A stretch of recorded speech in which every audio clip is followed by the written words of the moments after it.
दीड महिना आजारी होतो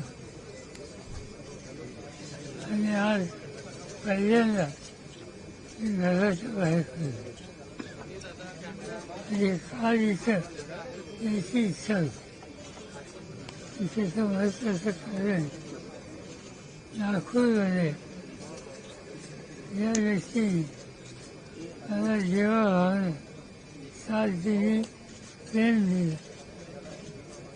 त्यांच्यासाठी इथे यावं ही माझी अशी इच्छा होती. दुर्दैवानं ते येता आलं नाही, तर आज येता आलं.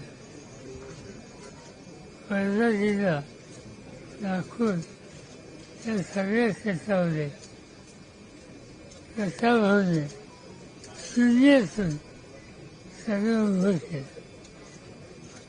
त्यांची इच्छा होती की शिक्षण हे सामान्य कुटुंबातल्या मुलामुलीला मिळायला हवे आणि या क्षेत्रात त्यांची काम करायची इच्छा होती. आणि त्यामधून त्यांनी अतिशय उत्तम संस्था, कॉलेजेस, विद्यालय सगळं विदर्भात काढली आणि एक मोठं शैक्षणिक दालन हे लोकांच्यासाठी खुलं केलं. असा लोकांचा विचार करणार, कुणाला नाही म्हणायचं त्याची सवय नसते असा व्यक्ती म्हणून दस्तावरून आम्ही बघतो. आज ते आमच्यामध्ये नाही आहेत, पण त्यांनी यावर प्रेम दिलं आणि काम उभं केलं ते कायम राहील.